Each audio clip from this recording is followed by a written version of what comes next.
Hello friends, कैसे हैं आप सब? बढ़िया। चलिए फ्रेंड्स, अभी हम पढ़ने जा रहे हैं एक नया टॉपिक। काफी इंपॉर्टेंट टॉपिक है, रिमूवल ऑफ टर्म्स अर्थात पदों को हटाना।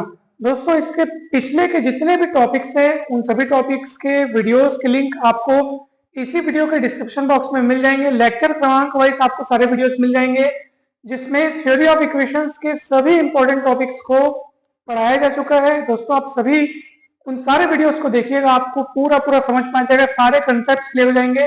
पॉलिनोमियल की बेसिक डेफिनेशन से लेकर के हर एक topic, remainder theorem, factor theorem, Horner's method of synthetic division, simple roots, multiple roots, relation between roots and coefficients, उसके बाद ट्रांसफॉर्मेशन ऑफ इक्वेशंस, मतलब हर टॉपिक को कवर कराया जा चुका है। दोस्तों, जरूर सारे वीडियोस को आप देखिएगा।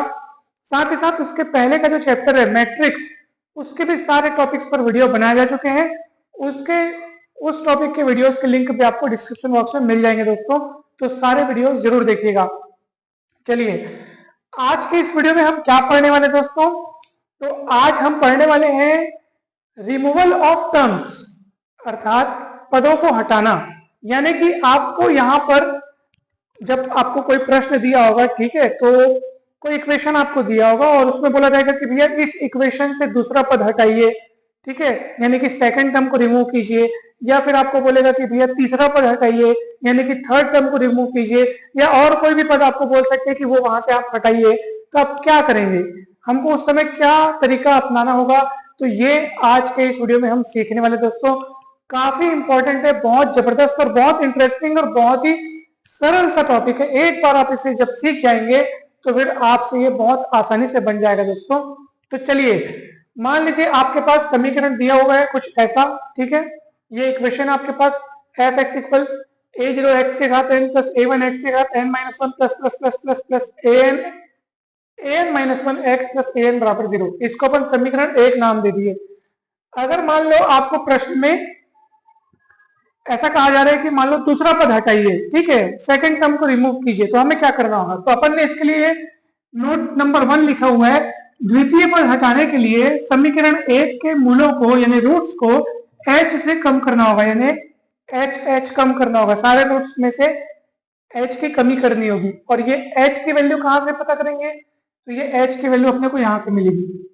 मतलब आपको क्या करना है, समीकरण दिया रहेगा उसमें आप देख लेना कि a1 कौन है, a0 कौन है, उसको यहाँ रखना। कितने डिग्री वाला इक्वेशन है, वो डिग्री n की वैल्यू यहाँ लिखना, इसको कैलकुलेट करके आप h की वैल्यू निकालना। तो जितनी भी आएगी h की वैल्यू, समझ जाना आपको उस इक्वेशन के रूट्स को उतने से कम करना पड़ेगा। जो भी h की वैल्यू आएगी उतना उतना आप रूट्स को कम करेंगे। रूट्स को कम करने के पश्चात जो आपका नया इक्वेशन आएगा, आप उसमें ये देखेंगे कि उसमें सेकेंड टर्म रिमूव हो चुका होगा। ये भी सवाल बनाते समय हम लोग समझेंगे दोस्तों, तो चिंता न करें, बहुत सरल तरीके से आपको समझ में आएगा। अगर मान लो आपको तृतीय पद हटाने को कहा गया है, ठीक है, कोई इक्वेशन दिए और उसमें आपको ऐसा बोला गया कि भैया तीसरा पद हटाइए, तो आपको क्या करना है? ठीक है दोस्तों, थर्ड टर्म को अगर आपको रिमूव करने या हटाने अगर आपको बोला गया है तो आपको क्या करना है? तब देखो यहाँ पे लिखा है अपन ने, तृतीय पद हटाने के लिए समीकरण एक के मूलों को यानी कि रूट्स को h से कम करते हैं, यानी कि रूट्स को अपने को h कम करना है, सारे रूट्स में से h की कमी करनी है। और यहाँ पर जो h है उसकी वैल्यू किस तरीके से पता की जाएगी? तो दोस्तों, ये एक्सप्रेशन आपके पास दिया है, ठीक है, जहां अपन ने लिखा हुआ इतना इतना इतना इज इक्वल टू 0। तो अब आपको करना क्या है, जब आपको तीसरा पद हटाने को बोलेगा ना, तो आप क्या कीजिएगा, यहां पर, ठीक है, ये वाला जो आपको रिलेशन दिया है, ये वाला जो एक्सप्रेशन अपने पास यहाँ पे लिखा हुआ है, यहाँ पे आप a0, a1, a2 और n की वैल्यू, n के डिग्री ऑफ इक्वेशन, ठीक है, तो इन सबों की वैल्यू रख करके फिर आप सॉल्व करेंगे, तो यहां से आपको h की वैल्यूज मिलेंगी, ठीक है। तो h की वैल्यूज जो भी आएंगी ना, समझ जाओ h की वैल्यू जो भी होंगी उतनी वैल्यू से आपको क्या करना है, इस इक्वेशन के, इस दिए हुए इक्वेशन 1 के रूट्स को उतना उतना क्या करना है, कम करना है, डिमिनिश्ड बाय h आपको करना है, ठीक है दोस्तों। फिर आप देखेंगे कि वहां से तीसरा टर्म हट चुका होगा, गायब हो चुका होगा। तो तीसरा पद हटाने के लिए h का मान यहां से निकालेंगे और दूसरा पद हटाने के लिए h का मान यहां से निकालेंगे। ये इसका प्रोसेस है, बहुत सरल है। अगर आपको जरा सा भी इसमें डाउट लग रहा होगा तो बिल्कुल चिंता ना करें, हमारे पास सवाल है, हमने सवाल यहाँ लिख रखा है, अब हम इनको सॉल्व करने जा रहे हैं दोस्तों। चलिए, पहला सवाल क्या दिया है भाई, चलो देखो पहला सवाल हमारे पास दिया गया समीकरण है, तो आप लिखिएगा दोस्तों पूरा दिया गया समीकरण क्या है, x cube plus 6x² minus 7x minus 4 बराबर 0। और प्रश्न में क्या बोल रहा है कि इस समीकरण से कौन सा पद हटाइए, दूसरा पद हटाइए, यानी कि सेकंड टर्म को रिमूव करने बोल रहा है, दूसरा पद हटाने बोल रहा है। तो अपन क्या करेंगे कि इस समीकरण से कौन सा पद हटाने के लिए, दूसरा पद हटाने के लिए इसको समीकरण नंबर यहाँ पे 1 नाम दे दो, ठीक है। दूसरा पद हटाने के लिए समीकरण 1 के मूलों को, ठीक है, समीकरण 1 के मूलों को, ठीक है, इस समीकरण से दूसरा पद हटाने के लिए समीकरण 1 के मूलों को किससे कम करना होगा दोस्तों, h से कम करना होगा। h से कम करना होगा मतलब सारे रूट्स में से h की कमी करनी होगी, ठीक है, कम करना होगा, ऐसे आप पूरा लिखेंगे जमा करके, ठीक है, h से कम करना होगा। अब ये h क्या है, तो जहां h बराबर -a1/n/a0। अब दोस्तों यहाँ पे आप a1 का मान, a0 का मान और n का मान यहाँ रखेंगे। a1 कौन है, आप गौर से देख लो a1 कौन है, देखो यहाँ पे आप कंपेयर कर लो। a0 कौन है, x की अधिकतम घात वाले पद में जो गुणांक है वो a0 है, x के अधिकतम घात वाले पद का गुणांक क्या है, a0। a1 कौन है, x घात n-1 का गुणांक a1 है। तो यहाँ पे आप चेक कर लो, अधिकतम घात वाला पद है यहाँ पे ये आपका a0 है, तो आपका ये जो a0 है वो है 1, a1 कौन है आपका 6, और n क्या है, डिग्री ऑफ इक्वेशन, कितने डिग्री वाले इक्वेशन है, x के अधिकतम घात यहाँ पे 3 है, तो ये 3 डिग्री वाले इक्वेशन है, तो यहाँ पे n की वैल्यू है 3, माइनस है तो माइनस लगाना है, सॉल्व करोगे 3 एक कम 3 दूनी 6, तो ये -2 आ गया, मतलब h की वैल्यू कितनी आ गई, -2। मतलब आप समझ जाओ कि इस इक्वेशन के रूट्स को किससे कम करना है, -2 से कम करना है, यानी कि इस इक्वेशन के रूट्स में -2 की कमी करनी है। तो -2 की कमी करनी है, तो अब इसके लिए हमको क्या करना पड़ेगा, इसके लिए हमको सक्सेसिव, आपको क्या करना पड़ेगा, सिंथेटिक डिवीजन के मदद से आपको यहाँ पे भाग करना पड़ेगा, डिवाइड करना पड़ेगा दोस्तों, ठीक है। सिंथेटिक डिवीजन वाला मेथड यहाँ पे अपन लगाएंगे, और देखो कितना है -2 ना, तो अब यहाँ पे आप, यहाँ में -2 अपन ऐसे लिखेंगे, ध्यान दीजिएगा, ये ऐसा, उसके बाद ये ऐसा लिखेंगे, ठीक है। आप ऐसा समझिए कि जैसे h की वैल्यू कितनी आई है, -2 आई है, तो समझ लीजिए -2 से अपने को क्या करना है, इस इक्वेशन के रूट्स को क्या करना है, कम करना है दोस्तों। कम करने का अर्थ क्या है, देखो ध्यान से समझिएगा, अगर x मान लो, ठीक है, x मान लो दिए हुए इक्वेशन का एक रूट है, x क्या है, दिए हुए इक्वेशन का एक रूट है, हमें ऐसा इक्वेशन प्राप्त करना है जिसके रूट्स इस इक्वेशन के रूट्स से -2 कम हो, कम है इसलिए माइनस लिखा हूं मैं, कितने कम हो, -2 कम हो। ध्यान दीजिएगा, ये माइनस इसलिए लिखा है क्योंकि मेरे को -2 कम वाले चाहिए, और कितना कम चाहिए, -2।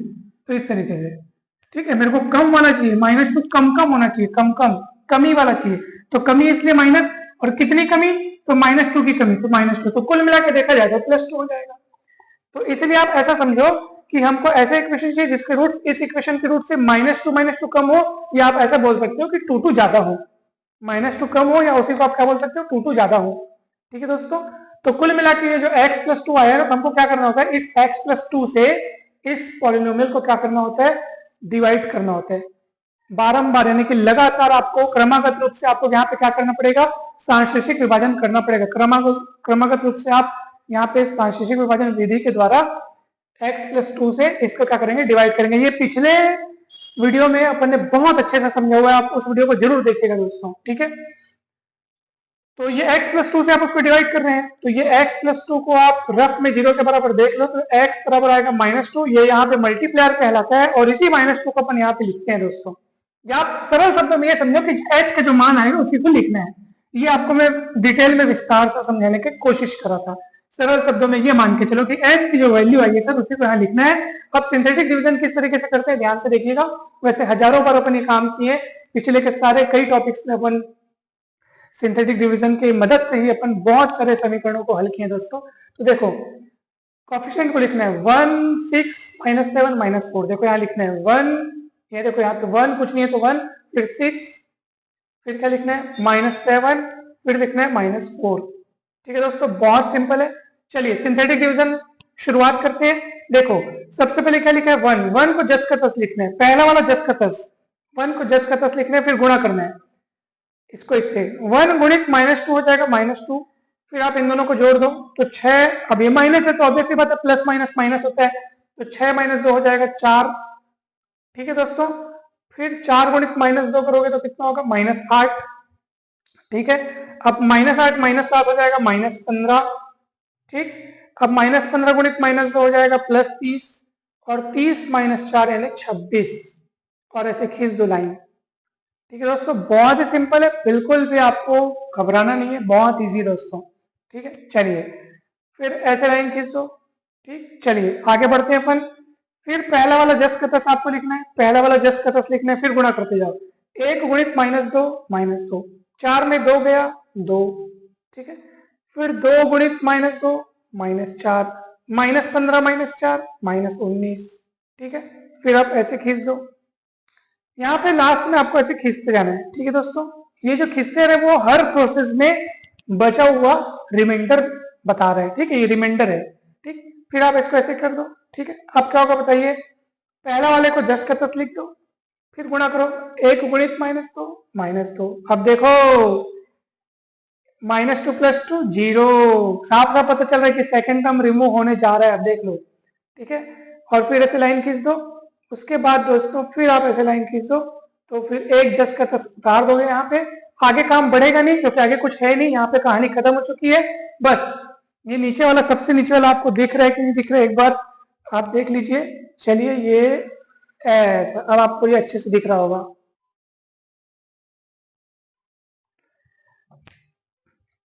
तो दोस्तों इसी को आप लास्ट देखो, ये वन जस का तस उतारे ना, ये वन जस का तस उतारे, बस आगे काम बढ़ेगा नहीं क्योंकि देखो आगे सिंथेटिक डिवीजन करने के लिए हमारे पास कोई नंबर है नहीं। हम लोग जो जो रिमाइंडर मिलते जा रहा था उसको उसके बाद लाइन खींचते जा रहे थे, तो हमारा काम जो है वो छोटा होता जा रहा था, और यहाँ आके काम हमारा समाप्त हो गया। अब देखो, अब इसी को आप बोल दो A0, इसी को बोल दो A1, इसी को बोल दो A2, और इसी को बोल दो A3। तो जो आपका रूपांतरित समीकरण है दोस्तों, ठीक है, रूपांतरित समीकरण, रूपांतरित समीकरण जो आपका होगा वो किस तरीके से होगा, ध्यान दीजिएगा। ठीक है, यानी जिसमें सेकंड टर्म रिमूव हो चुका होगा वो कैसा होगा, ध्यान दीजिएगा दोस्तों। A0, देखो ये त्रिघात है ना, तो भी त्रिघात समीकरण ही आपके पास बनेगा। ठीक है, A0 y की घात 3 plus A1 y² plus A2 y plus A3 बराबर 0। ठीक है, A0 y³ A1 y² A2 y plus A3 बराबर 0, और सब के मान रख दो दोस्तों। A0 का मान कितना है 1, यहाँ 1 रखोगे तो 1y³ A1 का मान कितना है 0, तो 0 उड़ गया, देखो ये उड़ जाएगा, खत्म। ये देख लो 0y² होके खत्म। A2y मतलब -19y, A3 मतलब 26, ये ऐसा। तो आपके पास दोस्तों y³ -19y प्लस 26 आपको मिला है बराबर 0। आप देख लो सेकंड टर्म गायब हो गया दोस्तों। देखो त्रिघात के बाद डायरेक्ट आपको एक घात वाला पद मिल रहा है। देखो ये y की घात 3 के बाद सीधा y की घात 1 वाला मिल रहा है, y की घात 2 वाला पद गायब हो चुका है। इसका मतलब क्या है, हमने इस इक्वेशन को ऐसे इक्वेशन में ट्रांसफॉर्म कर दिया जिसमें सेकंड टर्म रिमूव हो चुका है। दोस्तों कितना सरल है बताओ, बस आपको क्या करना है, सेकंड टर्म रिमूव करने के लिए आपको h से क्या करना है, उन जो रूट्स है उनकी कमी करनी है, और h की वैल्यू यहां से निकालनी है। ये h की वैल्यू आ गई, सिंथेटिक डिवीजन किए, हो गया, खेल खत्म। कितना इजी है बताइए। ठीक है दोस्तों, तो यही काम आपको करना है, बहुत सिंपल है। अब देखिए अगला क्वेश्चन। ठीक है, अब हम इसको मिटाते हैं दोस्तों, बहुत सिंपल है। अब हम इसको मिटा रहे हैं और आपको अगला सवाल बता रहे हैं जिसमें क्या करना है, आपको अपने को वहां पे तीसरा पद हटाना है दोस्तों। तीसरा पद हटाने के लिए अपने को h की वैल्यू निकालने के लिए एक हमारे पास दूसरा उपाय है यहाँ पे, मतलब दूसरा पद हटाने के लिए h की वैल्यू इस तरीके से निकालते हैं, यहाँ पे मान रख करके, है ना भाई। और तीसरा पद हटाने के लिए h की वैल्यू अपन यहां से निकालते हैं। ठीक है, तो चलिए अब अपने पास दूसरा सवाल देखो। दूसरा सवाल, दिया हुआ समीकरण है आपके पास x की घात 4 माइनस 4x की घात 3 18x का वर्ग -3x प्लस 2 बराबर 0। ठीक है दोस्तों, चलिए यहां से अपने को क्या करना है, तीसरा पद हटाना है। तीसरा पद हटाने के लिए हमें इस समीकरण के, ठीक है, इसको समीकरण 1 कह दो, हटाने के लिए हमको समीकरण 1 के मूलों को h से कम करना होगा। किससे कम करना होगा, H से कम करना होगा। ठीक है, तीसरा पद हटाने के लिए, ठीक है, समीकरण 1 से हमको तीसरा पद हटाने के लिए इस समीकरण 1 के मूलों को H से कम करना होगा, जहां H का मान यहां से अपने को मिलेगा। तो उसको अपन लिखते हैं n(-1/2) a0h² plus n-1 a1h plus a2 बराबर 0।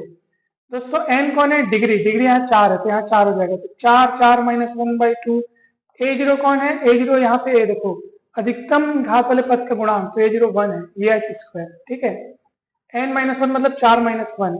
a1 कौन है? यहाँ पे -4 है, आप देख लो। ठीक है ना, ये a0 a1 के साथ में h। a2 कौन है? -18। ठीक, चलिए आगे बढ़ते हैं। 2 एकम 2 दूनी 4, 4 में गया 3, तो 3 दूनी 6। ठीक है, 6h²। और यहाँ पे आप देखेंगे 4 में गया 3, 3 चौक 12, -12h और ये -18। तो ये h मतलब सॉरी 6 से डिवाइड कर दो तो इस तरीके से आएगा। इसको आप तोड़ दो, -3h प्लस h -3 बराबर 0। ठीक है दोस्तों, बहुत ही सिंपल है। अब यहाँ से h कॉमन निकालोगे, h -3 -1 कॉमन निकालोगे, सॉरी +1 कॉमन निकालोगे तो h -3 बराबर 0। तो आपको h की दो टॉप वैल्यूज आएगी। यहाँ पे आप h -3 h + 1 इस तरीके से फैक्टर हो गए, h बराबर 3 और h बराबर -1। मतलब इस इक्वेशन से आपको तीसरा पद यानी कि थर्ड टर्म रिमूव करने के लिए, तीसरा पद हटाने के लिए आपको इस इक्वेशन के रूट्स को 3-3 कम करना होगा या -1 कम करना होगा दोस्तों। इसका मतलब हमें अब सिंथेटिक डिवीजन हमारे पास इसके लिए भी लगाएंगे और इसके लिए भी लगाएंगे, तो हमारे पास दो ट्रांसफॉर्म्ड इक्वेशन हमको मिलेंगे जिसमें थर्ड टर्म रिमूव हो चुका होगा। आप देखेंगे दोस्तों, बहुत मजा आने वाला है। सबसे पहले अपन इसको लेके चलते हैं, यानी कि रूट्स को कितना कम करते हैं? 3-3 कम करते हैं। ठीक है, 3-3 कम करते हैं, तो उसके लिए अपने को इसके मदद से, इस 3 की मदद से हमको सिंथेटिक डिवीजन का प्रोसेस करना पड़ेगा। ध्यान दीजिएगा, बहुत सिंपल है, बहुत इजी है। तो मूलों को पहले अपन कितना कम कर रहे हैं? 3-3 कम कर रहे हैं दोस्तों। ठीक है, तो 3-3 कम करने के लिए 3 को यहाँ लिखेंगे, फिर ये ऐसे। ठीक है, उसके बाद अपन क्या करेंगे? इसके कोएफिशिएंट्स लिखेंगे, 1 -4 -18 -3 2। ठीक, ऐसे खींच लेता हूं मैं। चलिए, पहला वाला 10 का 10, 3 1 कम 3 जोड़ूंगा तो -1, 3 1 कम -3 जोड़ूंगा तो -21, -21 दिया -63, और इसको अब जोड़ूंगा तो हो जाएगा दोस्तों -66, और 66 दिया 178 माइनस में होगा, जोड़ेंगे तो कितना होगा दोस्तों? -176।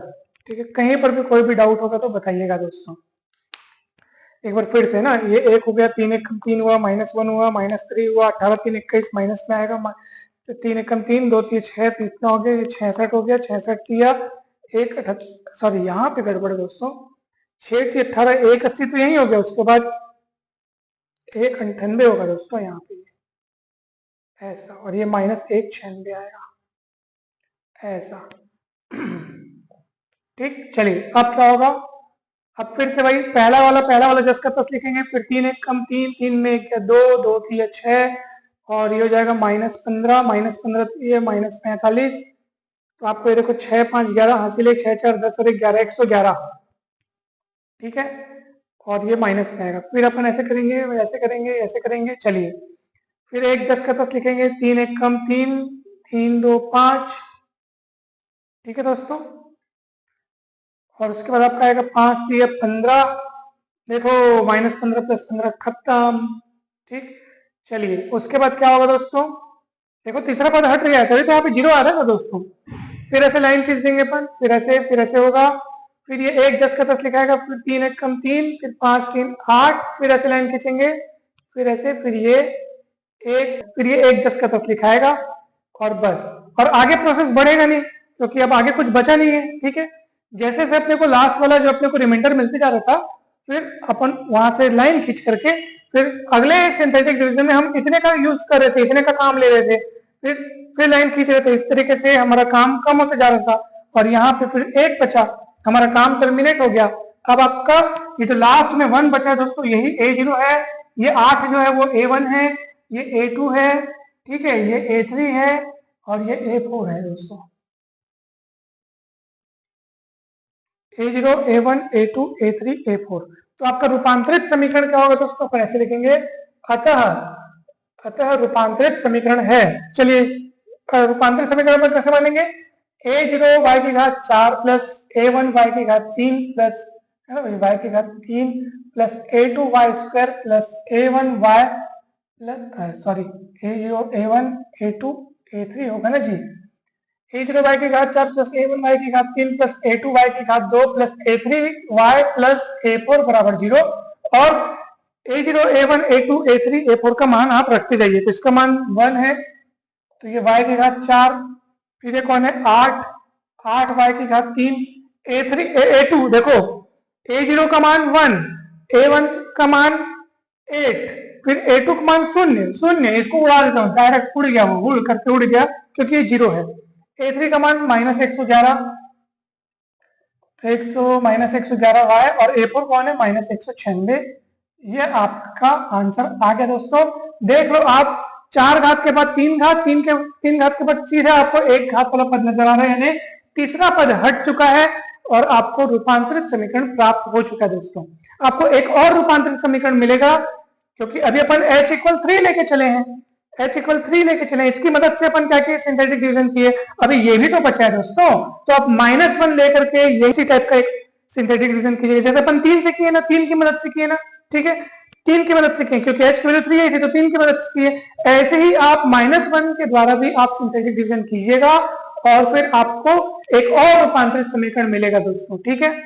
तो वो आपका होमवर्क है दोस्तों। तो एक रूपांतरित समीकरण हमने आपको यहाँ पे लाकर दिखाया, एक रूपांतरित समीकरण आपको लाना है जिसमें h की वैल्यू -1 अर्थात -1 से आपको रूट्स में कमी करते हुए आपको रूपांतरित समीकरण तैयार करना है। जैसे ये 3 की मदद से ये सिंथेटिक डिवीजन हुआ है, वैसे ही आपको -1 की मदद से सिंथेटिक डिवीजन करना है दोस्तों, ठीक है। और एक और रूपांतरित समीकरण आपको लाना है। तो इस तरीके से आपके पास आंसर आ जाएंगे दोस्तों। कहीं पर भी कोई भी डाउट होगा तो जरूर पूछिएगा दोस्तों, ठीक है।